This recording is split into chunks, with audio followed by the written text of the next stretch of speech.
Поднимется, когда прикатит.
NASA Chief Astronaut Bob Bankin. Bob, the Soyuz is ready to fly. Scott Kelly and Mikhail Kornienko ready to spend a year in space. What is Scott's level of preparation at this point, his state of mind as he embarks on an historic mission? Scott is definitely ready to go for this one-year mission. His previous time on orbit allowed him to really focus over the last year and a half or so to really get prepared. His personal effects are in order, and he's definitely ready to go. What is the biggest challenge in your mind for a crew member, both from a physiological and psychological standpoint, to leave the planet for a year, leave his family and friends behind, and tackle what will be a challenging year's worth of work on the station? I think the thing that'll be most challenging for any of the crew members that go up, whether it's for a 6-month mission or for a 1-year mission, and Scott has a very good perspective on this, having already done a 6-month mission, is preserving enough flexibility to be prepared for anything that comes his way. So over the year, it's really hard for us to predict exactly what's going to be expected of him while he's on orbit. You know, we'll have vehicles that come and go. We may have a contingency EVAs or otherwise that need to be put on his plate to go off and execute. We can't say what all those things are going to be right now, but being prepared for all of those eventualities, I think, is the most challenging thing. Being emotionally prepared for all those eventualities is the most challenging thing, and I think Scott's ready for that. From an astronaut office standpoint, Bob, what do you guys have to do to take extra care, extra nurturing of a crew member on orbit for that period of time? One of the things that we really want to make sure that we take care of Scott with is having some flexibility with his time on orbit. You know, during the year that he's in space, he'll go through 4 different increments and the ground teams associated with those different increments. By the end of the 4th one, or the beginning of the 3rd one probably, he'll have a pretty good perspective on what needs to be done and the timing and sequencing of things going forward. And so retraining those ground teams and taking into account Scott's experience so that he can contribute in that process as he goes forward is going to be really important. And so it's something that we've thought a lot about. You know, towards the later parts of the time he's on orbit, we really want to make sure that he has an input. He's got some flexibility to kind of tell the ground what the next best steps are, what the sequencing of activities should be, so that he can be most efficient and get the most accomplished with the time that he has left on orbit. Dr. John Charles, NASA's Chief of International Science for the Human Research Program. John, behind you is the Soyuz vehicle that will transport Scott Kelly, Mikhail Kornienko to the station to begin a year in space. For you, this must be a very important, momentous milestone. What are your feelings right now? Yeah, Rob, we're very excited to be here. This is the culmination of several years of work to see the investigations come together for this year-long mission, hopefully paving the way for future missions like this that will then lead us on to Mars. So it's very exciting and personally fulfilling to be here today.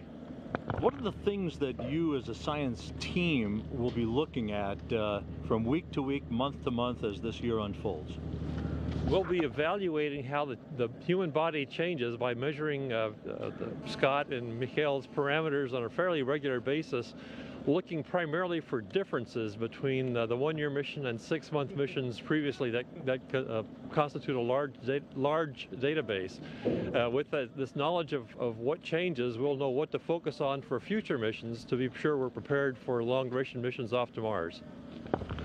What is it that makes Scott Kelly a unique subject to do this, and how are you going to track all of this over the course of a year? It's got to be an incredible undertaking. Well, Scott has proved to be an excellent test subject and an excellent operator of the investigation so far, so we're very lucky to have him. And of course, one of his qualifications is the fact that he's flown previously in a 6-month flight. We'll be making many of the same measurements on Scott on the 1-year mission as we did on his previous 6-month mission, looking specifically for the changes that occur in the body that might be related to the longer duration in flight.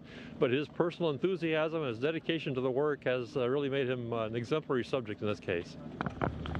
Karaoke's fine, George. Oh, I didn't want it. I was thinking. Block you out. How's life been? Since I saw you yesterday, it's been just grand.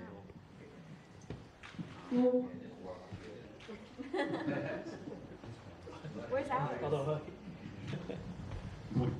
Are you getting excited, Scott, or? You know, I think a little bit.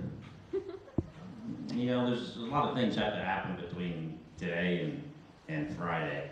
And it actually, right now, it's kind of, you get on this like very quick train that is moving in one direction and you don't have much control over it. So, but up until today, it's been pretty quiet.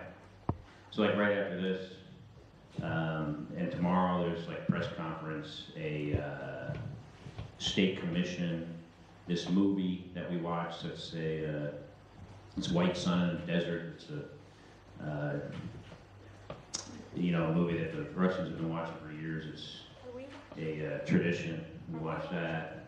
The next day we wake up and it's launch day. Even though technically it's not, but it's really the day you go to the pad, so it's kind of launch day. Wake up, do some, have breakfast, you know, pack your stuff, take a nap.